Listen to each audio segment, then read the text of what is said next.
Bonsoir à tous, voici les grands titres qui feront la une de ce journal. L'hôtel Métropole va faire peau neuve alors que la crise sanitaire a eu de lourdes répercussions sur l'activité de l'établissement. Ses propriétaires ont pris la décision de fermer maintenant pour mieux rouvrir au printemps prochain et d'avancer des travaux prévus ultérieurement. Serge Etienne, le directeur général de l'hôtel Métropole, nous expliquera les raisons de ce choix et lèvera le voile sur les changements à venir. L'Association monégasque des affaires financières s'était dotée d'un site internet il y a quelques années. Elle aura désormais son magazine papier intitulé Monaco for Finance, présentation du premier numéro dans cette édition. Notre deuxième invité sera le coordinateur de Fightheads Monaco. La situation actuelle complique les missions de l'association monégasque qui accompagne et soutient les personnes vivant avec le VIH-Sida. Hervé Eschbach nous racontera comment l'activité et le contact sont maintenus avec tous les affiliés. Vous les avez sûrement aperçus un peu partout à Monaco, de nouvelles bornes d'information interactives sont en cours d'installation. Reportage à suivre. Et puis, c'est devenu l'accessoire à la mode de cette rentrée 2020, la situation sanitaire l'exigeant. Le masque est obligatoire pour contribuer au respect des gestes barrières. Alors, certains ont pris le parti de rendre cette contrainte sympathique et s'en accommodent. Vanessa Dessy est allée à votre rencontre. C'est une très bonne idée. À la base, c'est pas fait pour être inclus dans la mode, mais puisqu'on est obligé de le porter tout le temps, je trouve que c'est très bien que justement ce soit décliné en accessoire de mode. Il est certain qu'il y a quelque chose à travailler dessus. Je crois que dans les boutiques de prêt-à-porter, il y a des ouvertures intéressantes. Au moins, ça permet de rendre plus supportable et plus acceptable, on va dire. Moi personnellement, on est obligé avec notre entreprise de porter les jetables parce que pour des raisons de sécurité. Donc du coup, la question ne se pose pas vraiment. Ça peut être joli, ça peut être coloré, mais bon, c'est sûr que c'est sympa que ça change un peu du papier. Mais bon, il faut que ça protège, hein. C'est quand même le but. Vous trouvez que c'est un accessoire de beauté? Moi, je trouve que c'est un accessoire d'handicap. Ça frustrera peut-être un petit peu moins les gens de devoir porter ça tout le temps. Ça peut faire partie d'un élément décoratif.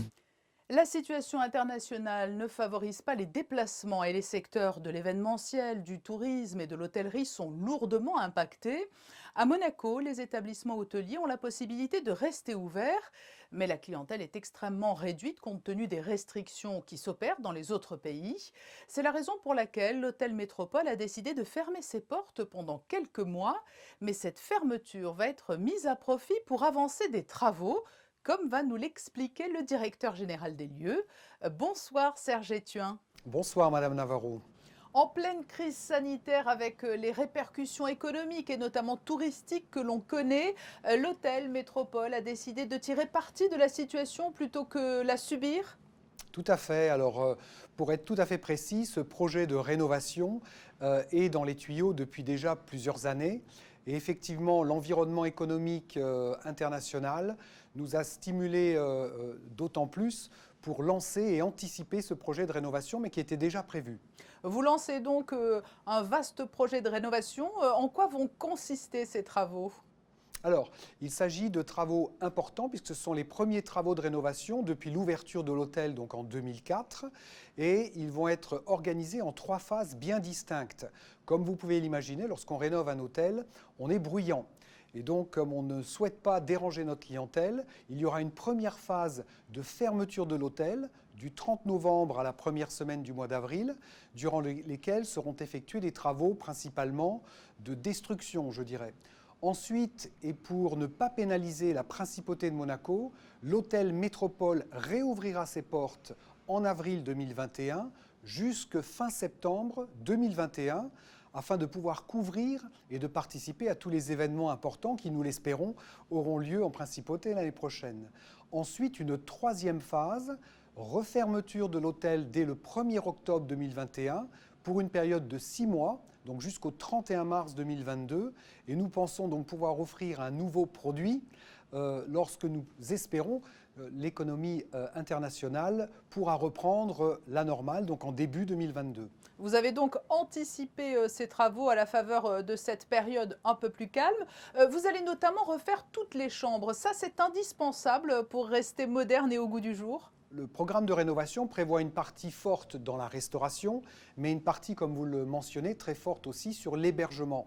Vous savez que l'hôtel Métropole Monte-Carlo a été reconnu assez souvent par sa qualité de service et de prestation, mais l'exigence croissante de la clientèle internationale en particulier exige également une mise à niveau et un embellissement du produit, chambre et suite. Et ce sera donc une partie de nos rénovations, bien évidemment. Est-ce que l'on peut avoir une idée de la tonalité que vous allez donner à la nouvelle décoration des chambres ? Alors, il faut bien réserver un certain nombre de surprises, Madame Navarro, à la clientèle monégasque ainsi que la clientèle internationale. Donc, je n'en dévoilerai pas trop aujourd'hui. Ce que je peux vous dire, c'est que nous avons fait confiance depuis maintenant 18 ans à une signature d'exception qu'est Jacques Garcia. Et cette deuxième phase de rénovation importante aura toujours lieu avec évidemment cette signature Jacques Garcia, mais ce sera le Jacques Garcia des années 2020. Vous avez évoqué les cuisines et la restauration. Là aussi, des travaux sont annoncés. À la fin de l'été dernier, la fin du partenariat avec l'enseigne Joël Robuchon a été validée, mais pas avec Christophe Cussac. Qu'est-il envisagé ? C'est extrêmement important. Vous savez que Joël nous a quittés il y a plus de 2 ans. Joël Robuchon inspirait effectivement la restauration du Métropole depuis 2003. Mais nous avons eu la chance durant toute cette période d'avoir Christophe Cussac, l'un des plus proches disciples de Joël Robuchon, qui a donc créé tous les menus effectivement de notre restaurant gastronomique. Donc Christophe et ses équipes restent avec nous pour écrire la nouvelle page de la restauration du Métropole Monte-Carlo. Et je pense que ce sera une excellente nouvelle pour notre clientèle locale, monégasque et internationale. Comment l'hôtel Métropole Monte-Carlo a-t-il vécu les derniers mois ? Difficile. Après un été où nous sommes restés à peu près en retrait de 50 à 60% du chiffre d'affaires généré l'année dernière, je suis quelqu'un de positif, j'aurais tendance à dire tout de même 50% du chiffre d'affaires de l'année dernière. Depuis la mi-septembre, effectivement, avec les restrictions de voyage à l'international en particulier, c'est une situation extrêmement difficile et une des raisons pour lesquelles nous avons décidé effectivement d'anticiper ces rénovations et d'investir pour le futur. Mais une situation très compliquée pour l'hospitalité en règle générale. Et dans ce contexte de crise, avec les travaux également, vous allez pouvoir conserver tous vos employés ? Lorsque nous avons travaillé sur ce projet de rénovation, pour notre société propriétaire, bien évidemment, le volet social était fondamental. Nous avons mis énormément d'années à recruter des talents, à les former. Il était important de les rassurer par rapport à ces périodes de fermeture en particulier. Donc je vous l'annonce ici très solennellement, il n'y aura aucun licenciement économique au Métropole Monte-Carlo. Nous conserverons l'ensemble de nos 210 salariés et particuliers contrats à durée indéterminée. Et ça, c'était extrêmement important pour nous de rassurer et de conserver nos talents. Et je tiens, une fois de plus, à remercier également le gouvernement monégasque qui a répondu présent et qui va nous accompagner également pendant ces périodes avec un système et un dispositif tout à fait particulier. Serge Ethuin, merci d'avoir répondu à notre invitation pour évoquer le lancement de ces importants travaux à l'hôtel Métropole. Merci Madame Navarro pour cette magnifique opportunité. Dans le domaine économique toujours, après son site internet mis en place il y a 10 ans de cela, l'association monégasque des affaires financières fait paraître son premier magazine, Monaco for Finance.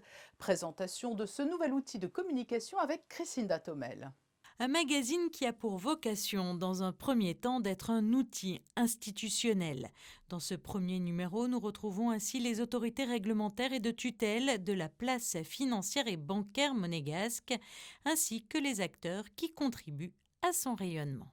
On leur donne la parole, ils s'expriment et tout le monde se présente. Ça sera, je l'espère, un outil de référence que nous dupliquerons au cours des prochaines années. Il a vocation à être annuel.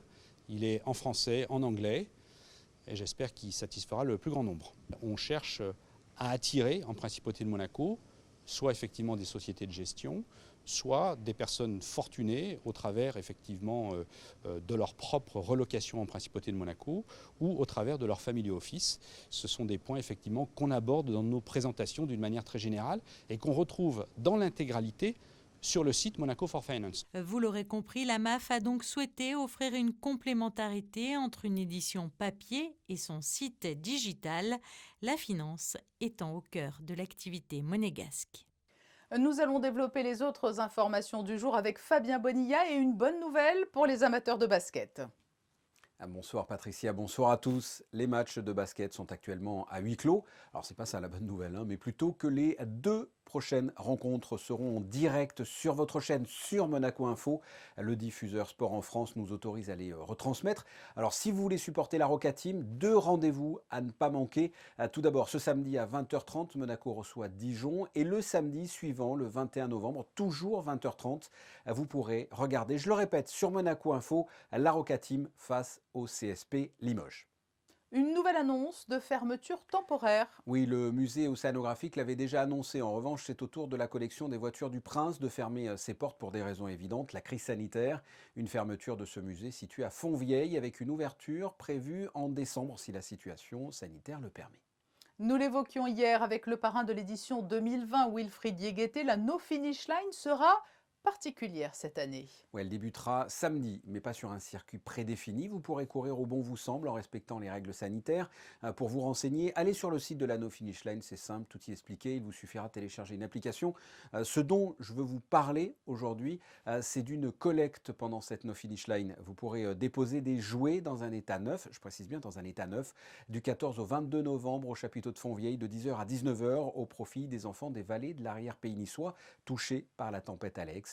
Une fois la collecte terminée, l'acheminement sera réalisé par l'association des taxis de Monaco et les jouets seront remis en main propre aux maires des communes concernées. Oui, et en cette période de crise, le travail des nombreuses associations de Monaco n'est pas facilité. Certaines interviennent au-delà des frontières et doivent se plier aux mesures mises en œuvre. D'autres, comme Fightheads Monaco, accompagnent des affiliés qui viennent pour la plupart de France et ne peuvent plus se déplacer comme avant. Le coordinateur de Fightheads Monaco est notre invité. Bonsoir Hervé Eschbach. Bonsoir Patricia Navarro.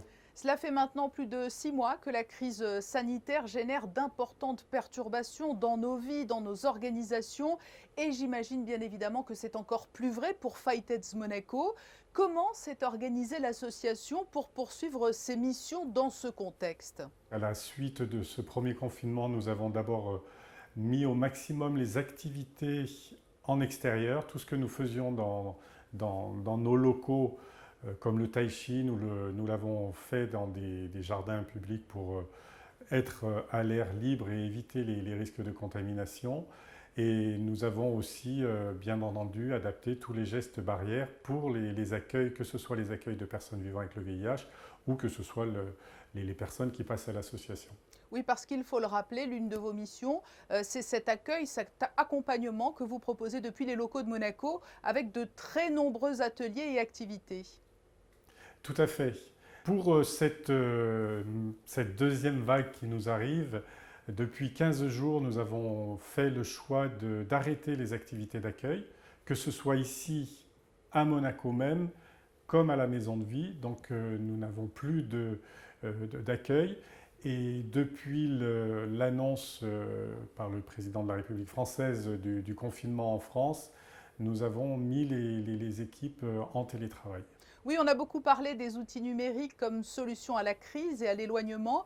Vous y avez recours dans vos échanges avec les affiliés de l'association? Avec les affiliés, comme pour le premier confinement, l'équipe d'accompagnants, dont principalement des bénévoles, nous assurons un suivi par téléphone. Donc les outils numériques, pas par visioconférence, parce que c'est comme ça se passe dans le milieu privé. Nous restons uniquement sur des appels téléphoniques, mais qui sont assurés tout au long du confinement. Vous l'avez dit, il y a aussi la maison de vie de Carpentras. Comment va-t-elle poursuivre? Alors, les accueils de résidence n'est plus possible actuellement. Nous avons suspendu donc les séjours et nous attendons de voir certainement que d'ici la fin de l'année, il n'y aura pas de reprise de séjour, mais nous attendons de voir l'évolution de l'épidémie pour reprendre aussitôt que possible, comme nous l'avions fait en juin, en réduisant le nombre de participants et bien entendu en réadaptant compte tenu des gestes barrières. Le fait peut-être de justifier un confinement, c'est-à-dire d'avoir un groupe de résidents réduit, mais qui puissent tout de même venir séjourner dans la maison de vie, ça, ce n'est pas envisageable? Alors, c'est un choix qui a été fait par notre bureau, donc la princesse, le vice-président, Dr Bruno Taillant, préfère éviter tout risque, protéger en fait les personnes de ces rencontres et des déplacements que cela occasionne, puisqu'il faut venir, que ce soit à Monaco, nous avons une majorité de Français qui vient à Monaco, ou que ce soit à la maison de vie, il y a des déplacements qui se font souvent en transport en commun. Donc il faut déjà éviter cela. Et comme la base de notre métier, c'est justement la mise en relation, le contact, vous comprendrez que c'est difficile là de ne pas avoir ces gestes, ne serait-ce que se saluer, se faire la bise ou se serrer la main. C'est des choses qui ne sont pas aisées. Il y a l'isolement, il y a la peur de la maladie parce que certains font partie des personnes fragiles. Les personnes vivant avec le VIH sont toutes considérées comme personnes fragiles par rapport au Covid. Mais ce que l'on entend exprimer parmi les personnes que nous accompagnons, que nous entendons, c'est leur peur justement. Si elles sont contaminées, elles nous disent « je devrais être hospitalisée » et la peur qu'ils ont, c'est de ne pas passer parmi les publics prioritaires. On sait que les services sont très occupés et ils ont cette peur-là du coup d'être un petit peu mis de côté. Et puis pour l'association, il y a le nerf de la guerre, les financements. C'est encore plus difficile aujourd'hui de trouver une aide pécuniaire? Oui, ça complexifie bien entendu puisque nous avons dû annuler tous les rendez-vous que nous avons, que ce soit au niveau des actions de prévention comme les Test in the City ou que ce soit les actions qui nous permettent de récolter des fonds, le gala d'été. Il y a eu le Grand Prix que nous avons dû supprimer. Le 1er décembre, cette année, nous n'aurons pas d'action avec le public et c'est dommageable pour la cause. Mais bien entendu que par rapport pour nos finances, c'est d'autant plus compliqué parce que ces événements sont supprimés et puis certains donateurs nous disent nous avons déjà donné pour le Covid, ce qui est logique puisque nous traversons une crise quand même grave et exceptionnelle. Donc forcément, ça vient impacter aussi sur ces dons-là. Merci pour ce témoignage qui nous rappelle qu'il n'y a pas de pause dans le milieu associatif et qu'en période de crise, plus que jamais, Fight-AIDS Monaco a besoin de l'aide du plus grand nombre. Merci Patricia Navarro. Elles sont interactives et permettent en quelques clics des informations pratiques et historiques. Tout comme la nouvelle génération d'abris voyageurs connectés, les bornes d'information offrent une nouvelle manière d'interagir avec les usagers. Des travaux sont en cours dans différents quartiers pour leur installation. Alexandra Pani, nous vous retrouvons devant l'église Saint-Charles. Oui, vous les avez peut-être déjà vues fleurir un petit peu de partout à Monaco. Elles sont notamment près des arrêts de bus, mais aussi dans des lieux stratégiques. Ces bornes d'information sont rejointes à présent par des bornes d'information diocésaines.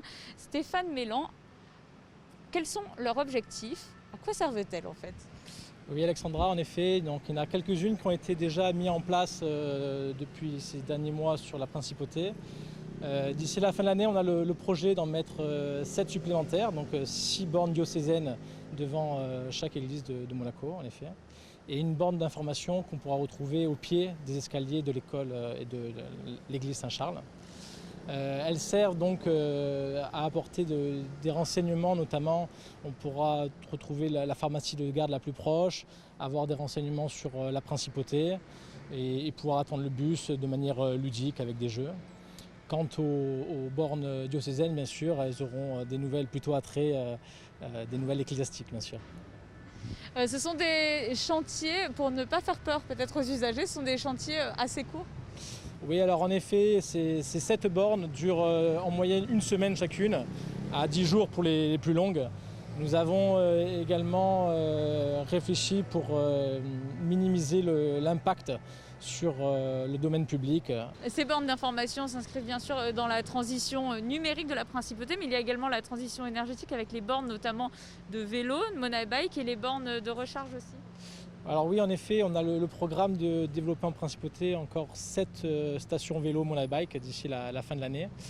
avec des bornes de recharge véhicules donc, qui seront mis en place certainement dans le premier semestre de l'année 2021.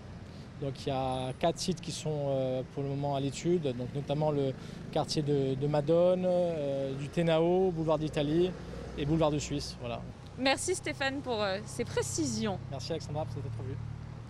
Vous l'aurez compris, donc une transition énergétique et numérique qui s'opère ici en Principauté d'ici la fin de l'année.